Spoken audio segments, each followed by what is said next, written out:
Halo pemirsa, ketemu lagi di acara Obrol Ngobrol ONG. Kali ini gue lagi ada di rumah salah satu selebriti yang juga teman lama saya nih, yang udah lama banget kita kenal. Nah, malam ini saya diterima untuk wawancara beliau ini di rumahnya. Alhamdulillah dengan tangan terbuka beliau menerima saya dan tim nih.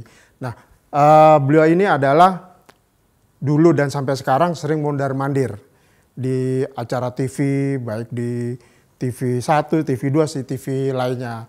Nah, kemudian sekarang ini pastinya sih tidak beralih profesi, tapi menekuni profesi yang lain.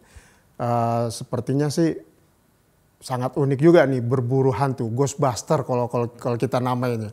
Ya, penasaran siapa mereka? Ini dia. Halo Mbak Ratna Risti, apa kabar? Bersama Panglima Langit. Terima kasih kami diterima di Markas Mata Langit. Ini Markas Mata Langit ya? Markas Mata Langit ini sini. Markas Mata Langit dan klinik juga. Klinik juga, sebuah kehormatan buat tim ONG bisa diterima. ONG. Gimana tadi? ONG. Oke, ini bisa sharing nggak ceritanya nih, kok dulu sering selebriti masih nggak sih? Atau masih, artinya di dunia hiburan masih nggak sih? Kegiatan di dunia hiburan masih nyanyi, off air maupun on air. Tapi kan zaman sekarang lagi kondisi seperti ini, jadi nggak terlalu banyak tampil juga kan, lebih banyak secara virtual gitu. Jadi untuk acara tertentu masih ada undangan baik nyanyi maupun MC. Okay. Nah, tapi untuk karya, alhamdulillah aku baru saja persiapan rilis single terbaru. Okay. Kebetulan singleku itu ada kaitannya dengan YouTube yang sedang aku kelola bersama Panglima Langit. Jadi kan YouTubeku kan Mata Langit itu temanya misteri. Jadi laguku ini Jawa Misteri lagunya. Judulnya Sesaji. Waduh, serem ya? Merinding ini gue bilang. Itu kolaborasi berdua nyanyinya atau Mbak Ratna sendiri? Aku sendiri. Nah, kalau yang kolaborasi itu di YouTube Mata Langit dan di klinik pengobatan. Di klinik khusus itu ya. Jadi di sini selain Markas Mata Langit juga klinik pengobatan kami. Kami berdua sudah berpartner 3 tahun untuk klinik dan untuk YouTube Mata Langit baru 1,5 tahun ini. Oke. Nah, sebelum membahas dunia supranatural lebih dalam, apa sih yang membuat Mbak Ratna terjun menekuni dunia lain ini? Tadi kan dunia hiburan, terus sekarang menekuni dunia lain ini, dunia yang tidak semua orang bisa paham, bisa mengerti dengan akal sehat ya, mungkin gitu. Ya. Kalau dunia gaib itu kan memang di luar nalar gitu, jadi memang ini suatu hal yang berbeda dari profesi saya sebelumnya di dunia artis memang gitu. Jadi awalnya saya memang tertarik dalam hal pengobatan spiritual. Jadi pengobatan yang tanpa harus minum obat kimia tapi bisa sembuh. Gimana ya? Saya pelajari beberapa ilmu gitu seperti inti reiki, prana sakti, hipnoterapi. Saya memang haus gitu tentang ilmu pengobatan spiritual. Saya ikut pelatihan ini itu gitu. Itu proses itu berjalan sampai 15 tahun. Oh ya? Jadi selama aku bergelut di dunia artis, aku juga sedang mempelajari, senang mempelajari ilmu pengobatan gitu, Mas Priyo. Sampai akhirnya aku ketemu sama Panglima Langit setelah 15 tahun mencari ilmu itu. Oh, mencari ilmu itu? Jadi guruku banyak sebelum ketemu Panglima. Nah, awalnya aku adalah pasien gitu. Aku awalnya pasiennya Panglima. Waktu itu kebetulan aku punya usaha restoran. Usaha kulinerku ini diganggu orang gitu. Jadi buka tapi orang ngelihatnya tutup. Jadi banyak lepas gitu loh, customer banyak lepas gitu. Aku pikir, aku terus terang aja aku sebenarnya nggak terlalu percaya gitu terhadap awalnya terhadap hal-hal seperti ini gitu. Masa iya sih ada orang jahat yang mengirim sesuatu secara gaib seperti itu. Tapi ternyata setelah aku berpartner sama Panglima, banyak hal-hal di luar nalar yang memang terjadi di sekitar kita gitu. Nah, akhirnya saat restoranku itu diganggu, Panglima yang ngobatin, dibersihin, kemudian ada karyawanku yang diganggu juga diobatin. Terus Panglima lihat katanya aku juga ada gangguan gitu, sedangkan aku sendiri nggak merasa ada sakit atau apa gitu. Ternyata gangguan gaib itu tidak hanya menyerang secara fisik, tapi juga bisa menyerang secara mental. kita jadi emosional, gampang marah, itu juga tanpa kita sadari kadang. Tanpa kita sadari, itu pun ternyata akibat gangguan gaib juga gitu. Nah setelah aku diobatin, kebetulan waktu itu juga saya punya orang tua angkat, ibu angkat saya sakit juga, diobati juga sama Panglima. Berarti saya kan melihat sendiri nih cara pengobatannya kok beda ya, simple, kemudian memakai doa-doa dari Al-Quran, sejalan dengan syariat Islam dan ngefek gitu, maksudnya instan gitu, saya lihat sendiri. Nah setelah itu saya tertarik untuk mempelajari ilmu pengobatannya Panglima. Saya minta menjadi muridnya, boleh nggak saya belajar ilmunya? Terus kata beliau awalnya nggak mau menerima saya sebagai muridnya gitu. Murid ya? Okay. Saya nggak pernah punya murid dan ilmu saya ini nggak sembarangan katanya. Waduh, nggak sembarangan ya. Terus karena ini nggak bisa untuk niat popularitas dan lain-lain, mungkin karena beliau melihat saya artis, mungkin saya pengen cari sensasi atau apa. Enggak ya, coba lihat deh hati kecilku, saya memang pengen berniat untuk nanti di sisa akhir hidup saya itu saya pengen bermanfaat, walaupun membantu orang walaupun aku udah nggak di dunia entertainment misalnya gitu. Ya udah, akhirnya disetujui, dikasihlah doa-doa yang harus aku amalkan. Wah, waktu itu juga tantangannya berat juga, Mas Priyo. Waktu awal-awal aku bergabung dengan Panglima kan bilang, oke, kita sekarang berpartner, kita buka klinik bareng, terus kamu tenang aja, nanti aku yang ngobatin. Ibaratnya kayak aku tuh belajar sambil jalan gitu.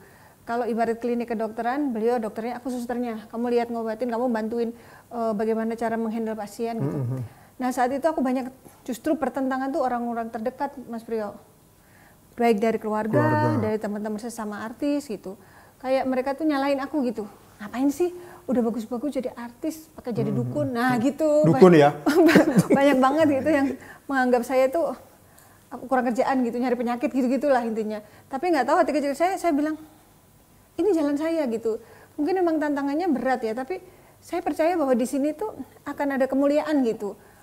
Bagaimana aku melihat orang yang tadinya nangis-nangis karena sakit diobatin Panglima sembuh, terus ada senyum kebahagiaan tuh rasanya nggak ternilai kayak gitu loh. Betul. Meskipun kita kayak tantangannya banyak tuh, maksudnya bukan hanya tantangan dari pihak keluarga tapi juga serangan dari hal yang tidak terlihat gitu loh Mas. Kan banyak banget itu.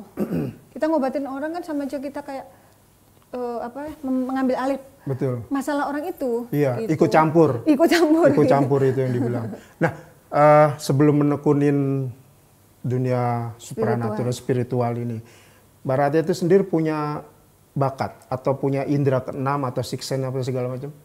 Ya itu kayaknya sih aku bukan anak indigo, aku tidak punya sixth sense, aku juga bukan terakhir dari keluarga yang punya sejarah pengobat gitu, enggak. Tapi nggak tahu kenapa saya punya minat di bidang itu gitu, dan saya yakin dengan niat dan kemauan yang kuat, dengan itu bisa dipelajarin gitu, saya yakin itu aja. Gitu. Oke, nah Panglima, ini tadi Mbak Ratna cerita ya, pencariannya itu cukup lama, pencarian rekan dan juga partner dan juga guru ya segala macam. Dan ketika ketemu juga Panglima nggak langsung menerimanya gitu. Apa yang membuat Panglima menerima? Akhirnya menerima Mbak Ratna sebagai murid katakanlah dan juga partner pengobatan ya untuk menolong sesama nih.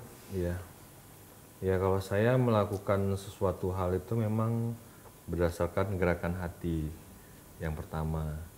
Yang kedua saya melihat juga memprediksikan sepertinya memang beliau punya keyakinan yang besar dan memang serius ingin mempelajari gitu kan.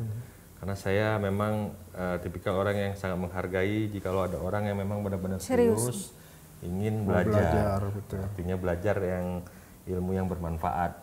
Jadi pada saat itu ya udah saya putuskan, oke, nanti saya akan ajarkan. Ada beberapa doa di awal yang harus kamu hafal, kamu zikirkan, saya bilang gitu kan. Ya udah, jadi singkat cerita ya saya kasih amalan, dizikirin, dihafalin, tapi nggak boleh langsung nih, saya bilang. Namanya ilmu kan harus bertahap, saya bilang kan. Nggak kuat ya? Nggak boleh. Itu juga hampir nggak kuat loh Mas. Oh kayak gimana? Hampir nggak kuat dan aku hampir menyerah waktu itu, terus terang aja gitu. Jadi pada saat proses ilmu itu duduk di badanku, aku ada momen di mana aku tuh kayak napasku tinggal sejengkal gitu Mas. Nggak tahu, serba salah gitu, tarik napas nggak bisa panjang gitu, nggak bisa, napasku pendek-pendek, terus sakit di badanku tuh pindah-pindah gitu. Habis di perut, ntar pindah di dada, aduh aku ini sakit apa sih ya Allah, napasku. Itu masih dalam masa pengobatan ya? Masa belajar. Oh, belajar. Proses lagi mengamalkan ilmu dari Panglima itu, lagi ngamalin doa-doa itu. Sampai aku kumpulin anak-anakku, aku menangis, aku bilang, kalau Mami nggak ada umur jagain adik, pada nangis semua tuh, Rekia pakai Isya gitu. Bikin sempat surat wasiat juga? Nggak segitunya keles. Gitu. Kirain ya. Tapi alhamdulillah waktu itu diobatin Panglima sampai lama lah, proses pengobatannya sampai 3 jam gitu. Akhirnya sampai napasku mulai kembali lagi normal, tapi aku nggak tahu sakit apa saya itu, dan Panglima pun nggak ngasih tahu kalau itu proses duduknya ilmu di badan saya gitu. Kayak ujian gitu loh, ibaratnya kayak Allah tuh ngasih ujian ke saya, kamu kan mau ngobatin orang, kamu harus tahu dulu rasanya sakit tuh kayak gini, kayak gitu loh, seolah-olah kita dikasih ujian kayak gitu. Oke. Panglima, Ya. ketika pertama ketemu terus melihat bahwa ada hal-hal energi negatif dalam diri Mbak Ratna ya, apa yang Panglima lihat ketika itu? Apakah ada sosok makhluk goib atau energi negatif yang ada bersarang di tubuh Mbak Ratna? Ataukah memang ada orang yang jahil gitu loh sengaja? Di rumah, di badan dan di rumah waktu itu Panglima. Ya, memang setiap sesuatu hal yang terjadi di diri seseorang, apabila dia terkena gangguan-gangguan yang sifatnya sihir, biasanya berupa energi atau berupa sosok makhluk yang dikirim, dan sosok itu duduk di aliran darah, di buhul-buhul tubuh kita, dan menggerakkan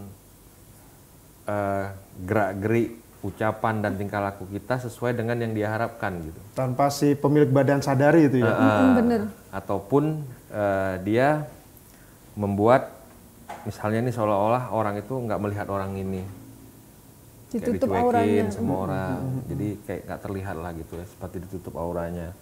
Ada satu hal lagi, terkadang orang ini jadi terjadi perubahan sikap gitu, seperti ingin menyendiri. Biasanya dia ingin bergaul di tempat yang keramaian, tiba-tiba dia nggak mau di tempat keramaian, dia maunya menyendiri, mengurung diri, bahkan suka di tempat-tempat yang gelap, nggak suka di tempat-tempat terang seperti ini gitu. Itu bisa terjadi dengan instan gitu, perubahan sifat itu.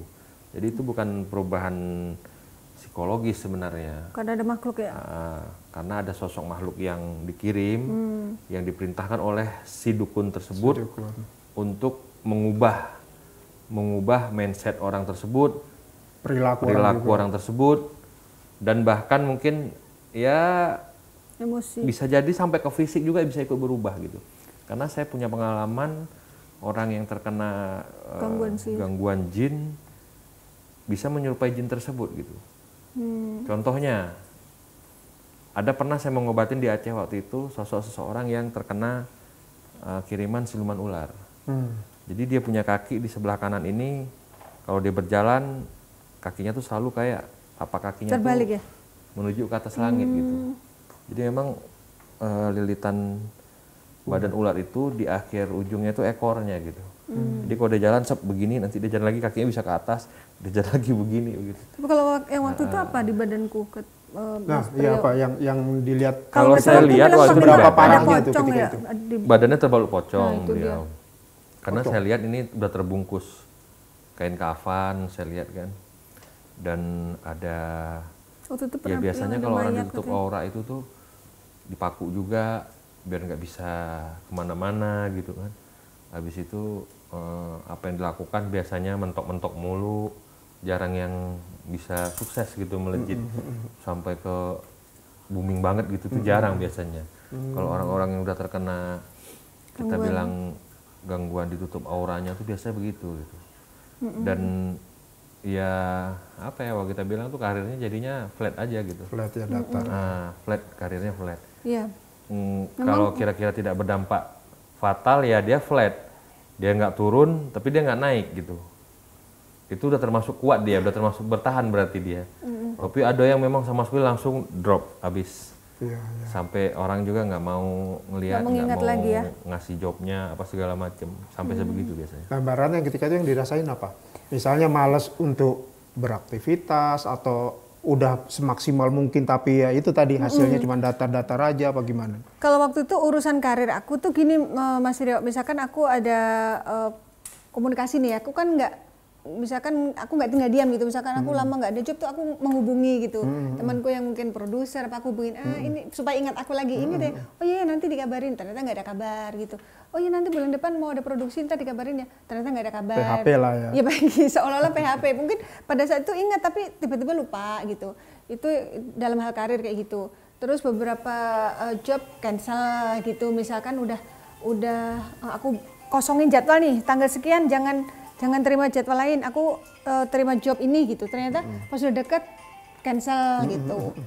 Itu dalam urusan karir. Tapi kalau urusan ini perasaan, aku sadar setelah lewat masa itu. Berapa tahun itu? Setelah diterapi oleh Panglima, aku baru, loh kok aku sekarang lebih tenang ya gitu. Pada saat sebelum diterapi aku merasa emang aku lagi capek kali, kalau marah ke anak tuh Mas, aduh Masya Allah, itu bisa sampai teriak-teriak, sampai hal kecil aja bisa bikin aku tuh marah besar gitu loh. Itu sampai berapa tahun ngalamin gitu, Bu? 10 tahun, 4 tahun?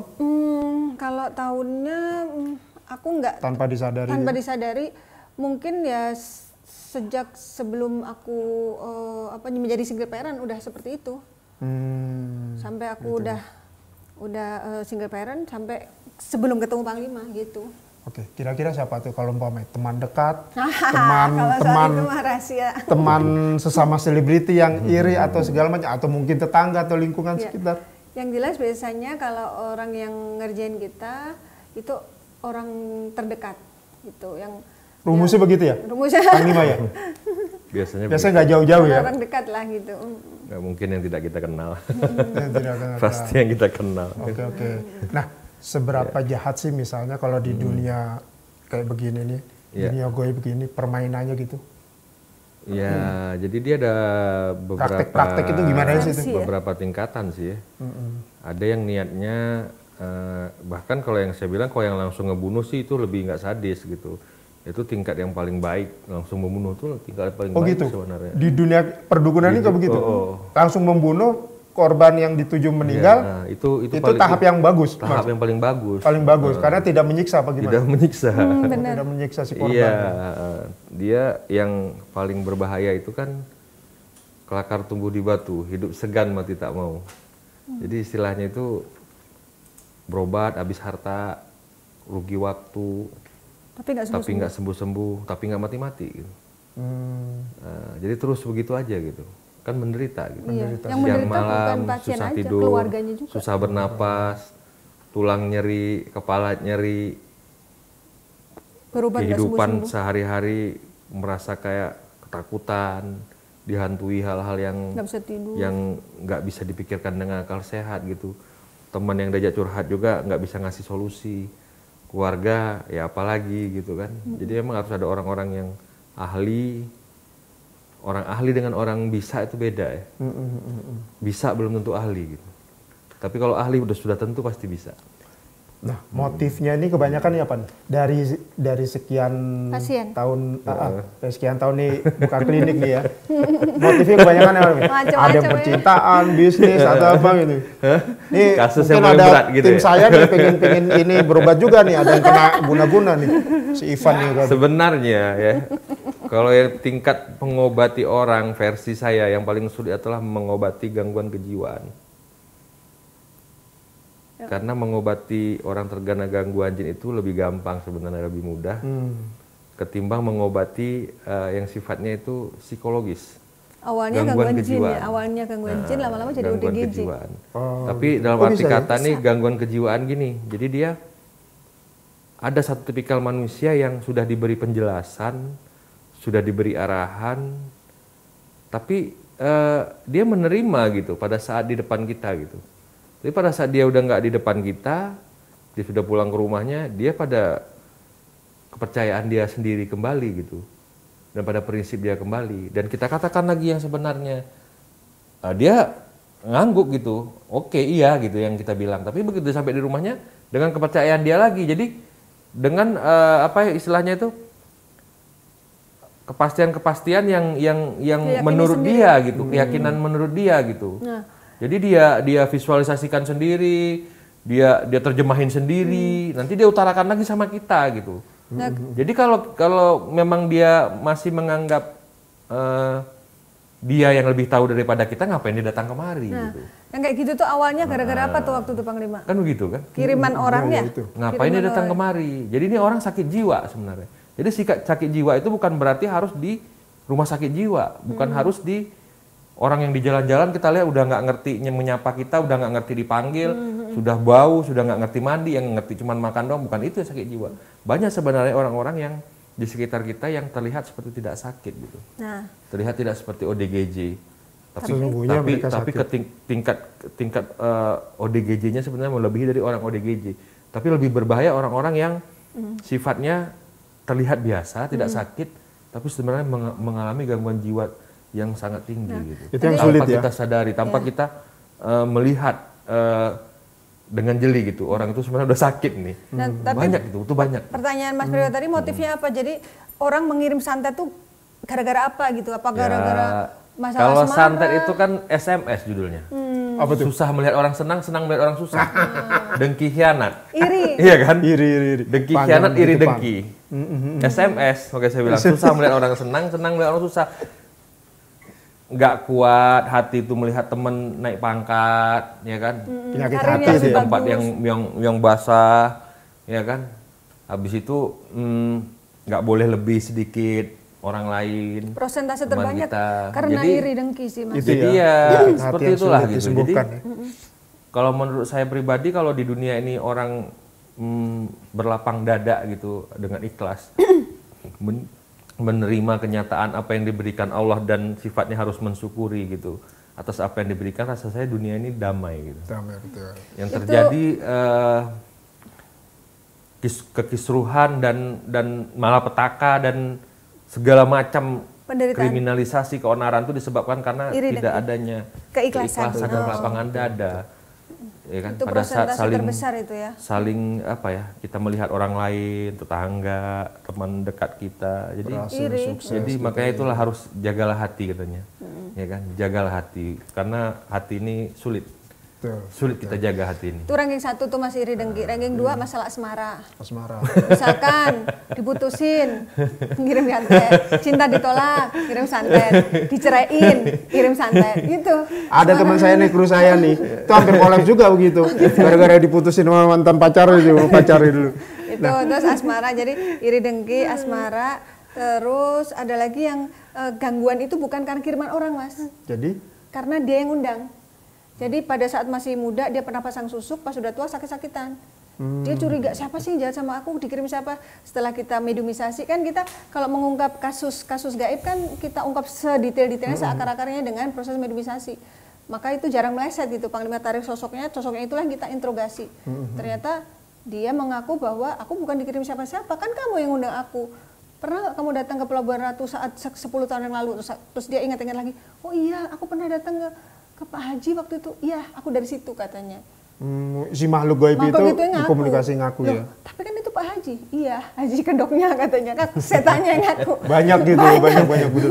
Ada dukun juga kayak gitu. Iya banyak. Jadi ada yang dikirim orang, ada yang dia undang sendiri, ada yang dari tanah tempat dia pernah injak, entah dari rumah, gangguan dari rumah, entah dari tempat yang dia pernah kunjungi. Oke. Tapi nggak bagus energinya, jadi bikin penyakit terakhirnya gitu. Oke. Panglima. Ya.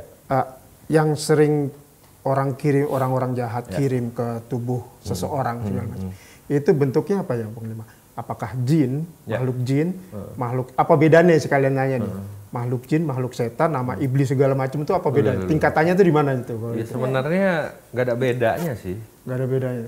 Mereka penghuni neraka semua. Yang dibilang iblis itu ya jin. Yang dibilang setan itu ya jin. Itu jin. Tapi ada jin muslim juga ya Panglima? Ya kan memang kalau bagi kita yang berkeyakinan Islam, kan di Al-Quran itu cuma dikatakan kan jin, bangsa jin, surat al-jin. Nggak ada surat iblis, nggak ada di situ, surat al-jin. Ya iblis itu ya bangsa jin gitu, bangsa jin. Yang kafir. Ya tapi kan memang di Al-Quran itu sendiri di surat al-jin dibilang dan diantara kami memilih jalan masing-masing. ada yang tunduk dan patuh kepada Allah, ada yang memang ingkar, yang tidak mau hormat kepada Adam pada saat penciptaan Adam. Dia merasa dia senior, dia merasa dia harus yang dihormati, bukan dia yang menghormati Adam. Makanya dia ingkar dan dia berjanji kan akan menghancurkan manusia, gitu. Akan terus Dan akan mengganggu. membawa manusia menjadi pengikutnya gitu. Sebenarnya kesalahan si jin tadi itu cuma satu itu aja sih sebenarnya. Nggak mau tunduk. Nggak mau hormat sama Adam gitu. Dia iri karena manusia dibilang makhluk paling sempurna Betul, gitu. betul. Nah, ini pasien udah banyak nih Mbak Rut. Sampai berapa udah? 1000, 2000? Ya, mungkin udah 1000-an kali ya. Karena 1000 kan an. kalau yang di buku pasien itu sekitar 850-an. Tapi kan banyak pasien yang tidak tertulis di buku, yaitu pasien yang jarak jauh. Jadi kita punya banyak pasien yang di luar negeri, di Hong Oh, ada Kong, di juga. Australia, di Malaysia, di Singapura. Dan itu semua ada dokumentasinya di YouTube Mata Langit maupun di YouTube Ratna Listi gitu. Nah, pasien yang luar negeri itu yang nggak tertulis di buku karena kan dia langsung pakai video call. Ada yang pasien orang bule juga ada? Ada orang bule malahan dan dia datang kemari. Oh, Jadi istrinya orang Indonesia, beliaunya orang bule. yang sakit? Yang sakit suaminya. Suaminya? Usahanya diganggu. Nah, waktu mediumisasi, Ismi mediatorku kan aslinya kan nggak bisa bahasa Inggris, tapi pas mediumisasi ngomong bahasa Inggris gitu. Jadi aku sebagai aku kan moderator nih ya, penengah gitu yang suka bantu untuk menanyai si mediator. Aku sampai bingung sendiri gitu. Akhirnya malah pasien yang jelasin gitu. Oh, maksudnya gini gitu. Dan insya Allah terungkap gitu apa yang menjadi sumber permasalahannya itu. Oke. Kayaknya banyak yang masih harus digali ya dari dunia supranatural yang sejam 2 jam nggak mungkin cukup ya. Dan aku sendiri merasa banyak dapat ilmu Mas dari pasien-pasien kami gitu. Dan ternyata kasus-kasus gaib itu banyak banget ya gitu. Bahkan ada juga yang anak kecil nih yang diganggu. Tiba-tiba dia jadi kayak preman umur 11 tahun tapi maki-maki orang tuanya, ibunya diusir, ibunya didoain meninggal. Kan nggak wajar itu. Nah, Tadinya berpikir wah ini anak apa salah didik apa gimana, orang tadinya rajin sholat, rajin ngaji kok sekarang nggak mau ngaji, ngelawan orang tua. Ternyata itu gangguan jin yang merasuk ke tubuhnya itu yang ya. merasuk ke tubuhnya. Dan itu berawal dari orang tuanya, jadi kiriman untuk orang tuanya, anaknya kena imbasnya gitu. Itu kadang yang bikin aku gemes gitu, ya ampun kok sejahat itu ya, anak kecil juga kenapa jadi sasaran gitu. Tapi jin mana mau dia dikasih tahu bahwa itu dosa ini, enggak. Pokoknya dia disuruh itu ya itu yang dilakukan. Sangat komitmen gitu. Nah, Panglima, Iya. sekarang ini kan banyak juga walaupun dunia modern ya, dunia digital segala macam, banyak orang yang mencari pesugihan dengan cara-cara demikian gitu. Itu logiknya di mana?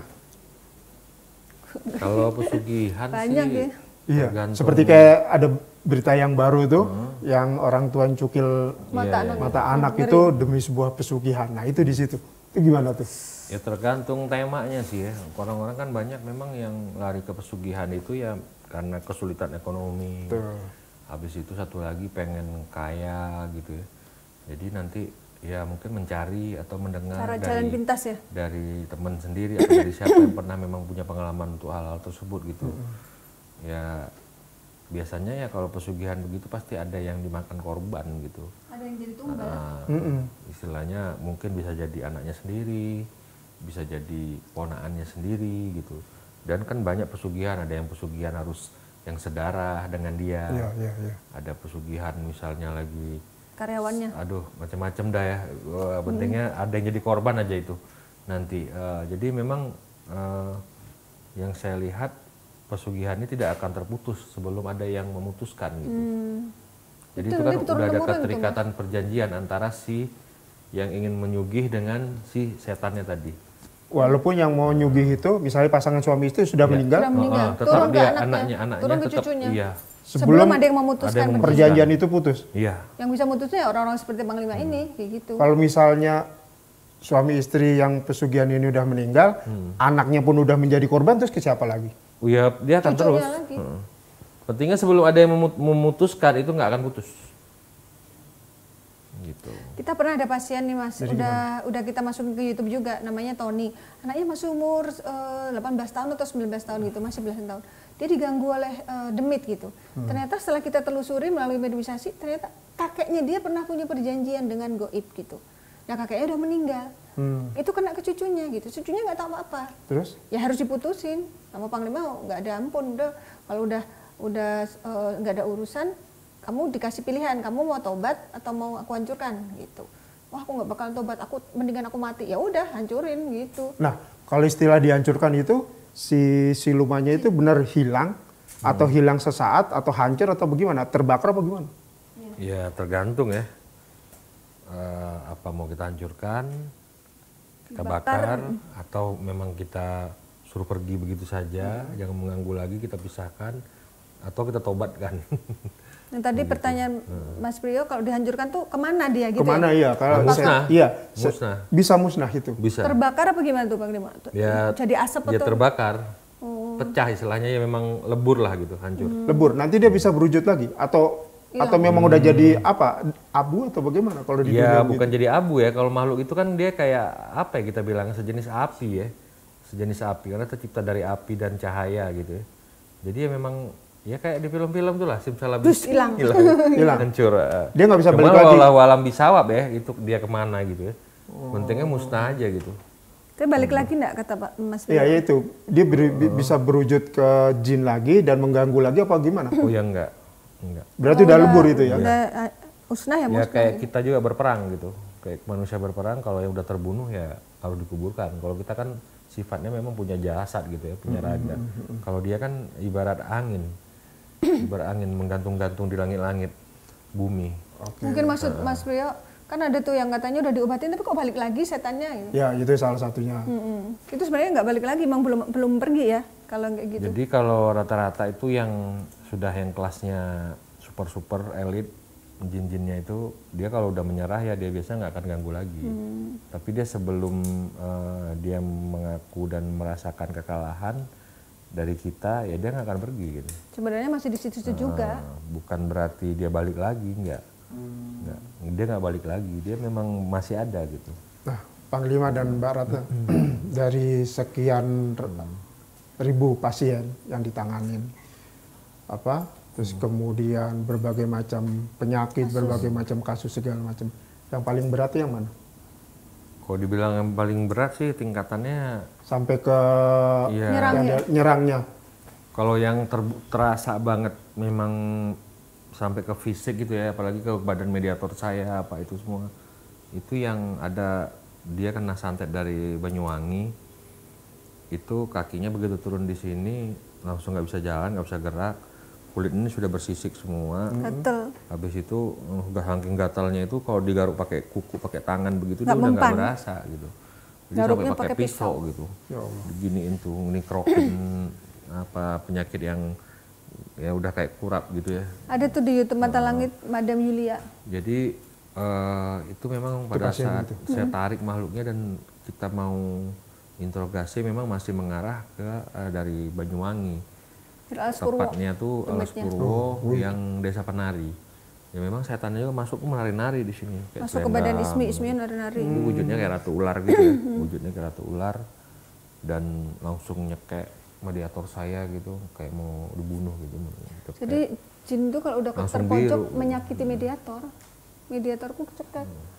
Pas begitu habis ngobatin, mediatorku gosong sininya. Dadanya ya itulah ngefeknya ke kita. Jadi kayak setan itu nyerang ke kita gitu. Nah, Panglima, misalnya yang dikirim atau yang ada bersarang di tubuh si pasien itu adalah siluman ular. Tentu siluman ular itu sendiri kan ada bos-bosnya lagi, atas-atasannya lagi. Misalnya kalau saya kenalnya misalnya Nyi Blorong segala macam. Nah itu sampai saat mengobatin pasien itu sampai si Nyi Blorong itu turun nemuin Panglima juga, pernah sampai begitu. Sedemit ini ketuanya. Ini apa namanya logikanya logika orang awam, orang awam nih. Biar tahu. Supaya pemirsa juga jadi sebenarnya mengerti. bukan dia turun, memang dia yang udah diutus gitu. Jadi biasanya dukun-dukun santet itu kalau mengutus makhluk untuk menyakiti target, memang yang udah yang top itu yang dia kirim. Langsung yang top? Enggak yang ciri-ciri dulu? Enggak. Kan untuk ngetes-ngetes gitu? Enggak. Dia bukan ngetes lagi tuh, dan memang harus mencelakai gitu. Jadi kayak tadi pertanyaannya, apakah Nyi Blorong akan turun sendiri? Ya memang langsung nyiblorong ya diturunin. Langsung tuh nyiblorong. Bukan anak-anak buahnya, bukan dayang-dayangnya lah gitu, bukan, memang langsung dia gitu. Gitu kan. Tapi ya mereka kan bisa cepat nyampe gitu ya. Kalau dari Amerika tuh kemari, kalau Bang Sajin itu bisa cuma 2 detik nyampe kemari. Jam terbangnya. Begitu. Kecepatan jam terbangnya. Tidak dibatasi oleh luasnya samudera lautan itu enggak? Itu mitos tuh Mas, bahwa kalau kena santet mendingan nyebrang lautan biar santetnya lebur sendiri gitu. Makanya pindah ke Amerika, tetap aja ngikut. Karena ternyata pasien kita setelah kita mediumisasi, santetnya dari mana? Oh, dari Indonesia. Loh kok bisa nyampe? Orang dia duduk di aliran darah, kamu mau naik pesawat, mau nyebrang laut, tetap aja ngikut gitu. Nah, itu tadi masih nyambung yang nyiblorong. Kalau misalnya ada 100 dukun yang mengirim dengan siluman ular. Apakah nyiblorong itu datang ke 100 dukun itu sendiri apa gimana? Pak, jinnya itu bisa logikanya gimana tuh? Bukan hanya satu ya berwujudnya. Kalau ada orang bilang ini udah disantet nih dengan 100 dukun, udah dengan begini, nggak ada, ngapain 100 dukun? Buang-buang energi aja 100 dukun. Karena rata-rata kalau dia masih pakai 100 dukun masih di wilayah misalnya hanya Jawa Barat ya sama biasanya. Karena setan yang santet itu biasa bersekutu gitu. Si dukun si Ahmad misalnya, dia pakai setan di wilayah Jawa Barat. Nanti ada dukun si Andi misalnya namanya, dia masih di wilayah Jawa Barat. Itu sebenarnya setan yang dipakai si Ahmad saat itu masih ada ikatan. Mereka tuh kayak ada grup gitu, sama kayak manusia gitu. Ada grup WA-nya dia setan itu. Karena dia masih di wilayah Jawa Barat. Jadi wilayah Cibadak misalnya dengan wilayah Ciamis dan Jampang Surade, itu dia ada grup, ada ikatan dia sesama setan itu. Jadi dia saling mengenal gitu. Begitu. Tapi misalkan mungkin maksudnya Mas Priyo, kecuali misalnya dia ngambil dukun dari luar daerah lagi, luar daerah Jawa, apa Lampung, apa Palembang, apa Aceh, apa mana gitu misalnya kan. Nah itu mungkin bisa jadi beda-beda setannya, karena beda wilayah setannya itu beda-beda, beda ritualnya gitu. Mungkin maksud Mas Priyo itu misalkan dukun dari Banten sama dukun dari Pelabuhan Ratu sama-sama memakai nyiblorong. Ini juga pakai nyiblorong. Emang nyiblorong lebih dari satu? Ada berapa nyiblorong gitu? Jadi itu kayak saya bilang tadi, dia udah ada grup WA-nya, udah ada ikatan dia. Jadi nyiblorong punya itu kan banyak. Bisa itu. Satu. Bisa mewujud, bisa memecah diri ya gitu. Bukan memecah diri. Apa istilahnya itu? Memang dia banyak. Dia kan beranak pinak. Memang siluman ular satu. Tapi tetap namanya nyiblorong juga sama gitu. Yang kesohor kan nyiblorong. Dulu kan untuk sosok siluman ratu ular. Gitu. Jadi bukan hanya satu nyiblorong itu. Jadi, ada banyak. Kita berpikirnya cuma satu. Ratunya ular nyiblorong. Tapi siluman ular kan bukan satu. Bisa aja siluman ular ini ngaku dia nyiblorong, apa bisa tahu? Kan gitu kan. Saya nyiblorong, saya nyiblorong juga, apa bisa tahu? Tapi kan? sifatnya sama dengan nyiblorong ya, bahwa dia menyakiti, dia tuh wujudnya perempuan cantik tapi badannya ular gitu. Jin itu bisa menyerupai apapun. Apapun dia bisa menjelma jadi apapun. Jadi saya, jadi Mbak Ratna pun bisa dia. Jadi Mas Priyo juga bisa. Itu jin. Makanya sering kalau ada suami, misalnya kan istri, tiba-tiba istrinya melihat kayak ada suaminya pulang, gitu, nggak ada, padahal belum pulang gitu. Ternyata yang menggauli adalah genderuwo yang menyerupai suaminya. Banyak kayak gitu. Sering begitu. Tapi makhluk yang paling gampang untuk diserupainya ya adalah siluman ular. Gitu. Siluman ular. Siluman ular, kelabang, itu paling gampang dia mewujud gitu. Oke. Nah, Panglima, selama praktek, kan kalau di dunia paranormal, dunia spiritual ini kan kita kenal nyiblorong tadi, kita kupas, terus kemudian Nyi Roro Kidul segala macam. Nah, mereka kan si dukun-dukun itu backupnya kan pasti ada yang kesana ya. Nah, Panglima sendiri pernah ketemu sama beliau-beliau itu?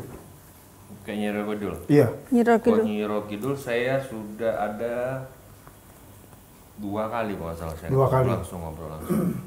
Melalui mediator. Tapi melalui mediator ya. Itu real Kidul yang asli real, atau yang ngaku-ngaku? Enggak real. Real, benar. Membedakannya gimana tuh?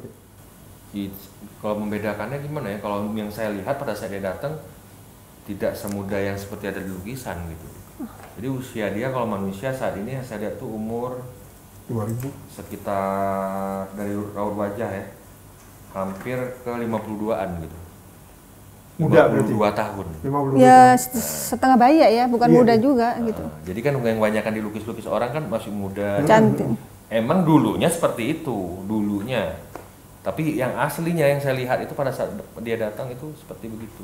Tapi paras cantiknya itu udah sangat terlihat gitu. Ketika bertemu apa yang dibicarakan? Komunikasinya seperti apa? Komunikasi bertanya tentang Itu ada di sesungguhnya- tayangan Mata Langit yang sesungguhnya, Gua Naga. Gua Naga. Datang dia. dia sebenarnya apa sih gitu, kok orang banyak, semua orang kan nggak ada yang nggak tahu ya Nyi Roro Kidul gitu. Semua orang tahu. Dan memang dapat bocoran dari beliau sendiri, waktu itu beliau masih keturunan Ratu Balkis katanya. Dan dia dibuang.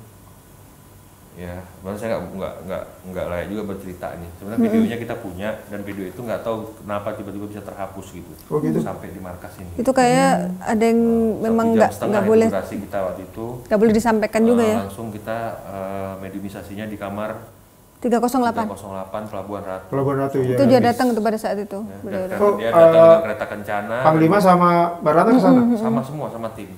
Oh, Jadi kudanya dulu datang, cekikikan gitu masuk ke mediator kita yang bernama Agil. Baru nggak lama masuk ke Badan ISMI. Tapi beda emang auranya. Kita yang di situ merasakan sangat banyak berwibawa gitu. yang mengaku-ngaku Nyi Roro Kidul gitu. Iya. Mengkamuflase seolah Nyi Roro Kidul. Nah itulah meminta ini, meminta itu segala macam gitu. Nah kalau dia yang asli mah sebenarnya dia cerita, saya nggak suka saya kalau saya terlihat seperti dipuja, dipuji gitu kan. Itu menyesatkan gitu. Dan saya datang ke situ gitu, dan saya nanya langsung ke dia gitu. Saya nanya langsung ke dia. Dan sebenarnya kalau dia sih Muslim. Muslim. Nyi Roro Kidul itu Muslim. Cuma visualisasi orang kebanyakan melukiskan ya Allah alam bisawab ya, mungkin menganggap dia bukan Muslim gitu, dan dia menerima semua ritual-ritual macam-macam gitulah ya, mungkin yang diharapkan manusia ini untuk kepentingan kehidupan ini. Dunia. Saya nggak tahu apa yang ada dalam kepala manusia itu ke situ gitu. Tapi beliau sebenarnya nggak berkenan Tapi juga. Saya dengar langsung dari mulut beliau sebenarnya nggak berkenan gitu. Karena saya sendiri juga minta sama Allah kok, kalau kamu mau kan mintalah langsung. mengarah ke kemusyrikan. Nah itu dia yang perlu diluruskan nih. Berdampak ke kemusyrikan gitu. Ya saya berani berbicara begini karena beliau sendiri yang berbicara begitu pada sama saya. Nah makanya kalau itu tadi yang beliau katakan ke Panglima sama Mbak Ratna, saya ini Muslim katakan ya, saya ini sering dimanfaatkan oleh orang-orang yang tidak benar, termasuk dukun-dukun segala macam. Nah ketika ada seorang pasien terus kemudian menganukan konsultasi ke seorang dukun, terus kemudian datang yang mengaku ngaku-ngaku itu. Nah, itu itulah sesungguhnya siapa yang sebenarnya itu yang membuat beliau membuat beliau prihatin juga gitu. Beliau sering dimanfaatkan, ngaku-ngaku beliau padahal bukan. Jadi banyak demit-demit kita bilang yang datang tipu muslihat ya sifat dia ya. Mengaku Nyi Roro Kidul ya kan, Bisa dengan memberi ini itu. Gaya-gaya lah seperti Nyi Roro Kidul lah. Padahal bukan gitu. Bukan. Jadi ya semua itu dalam lingkaran setan ya. Baik yang kita bilang sifatnya, kadang-kadang ada yang pergi ke pinggir laut, pantai selatan misalnya, ngalap berkah sama Nyi Roro Kidul. Ngapain ngalap berkah sama Nyi Roro Kidul? Nyi Roro Kidul juga minta sama Allah kok. Dia kan makhluk ciptaan Allah, dia kan bangsa jin. Dia bangsa jin, dia minta juga sama Allah. Dia juga menyembah Allah, dia juga berdoa. Ya kan nasib dia juga belum tentu nanti di akhirat. Ya kan gitu. Kita sama-sama berjuang sama makhluk Allah untuk mendapat kemuliaan Tuhan kan begitu.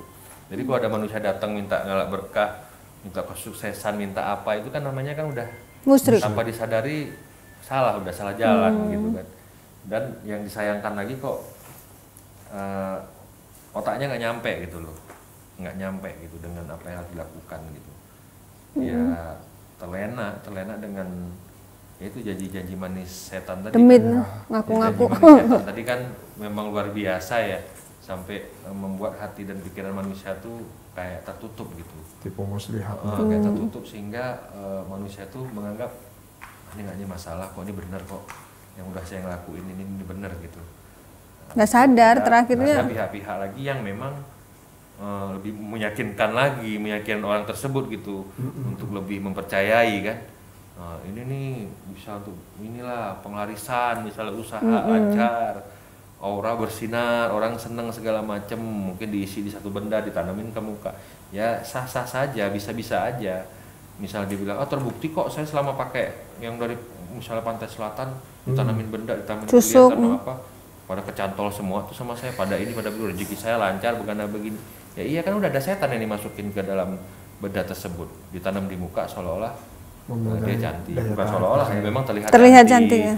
Memang menggoda, menarik, seksi, memikat, menggairahkan, dilihat kan gitu. Karena memang ibaratnya tuh setan tuh di pipinya, di bibirnya, di matanya tuh kayak memanggil, nari-nari gitu.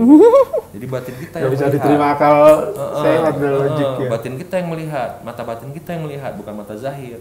Tapi awal ya mata zahir kita yang melihat. Tapi sentuhan yang paling kuat itu ya masuk ke sukma kita ya di batin kita. Terbayang-bayang gitu. Jadi kita sampai wah kayak dibungkus tuh sama dia kan dengan energi itu.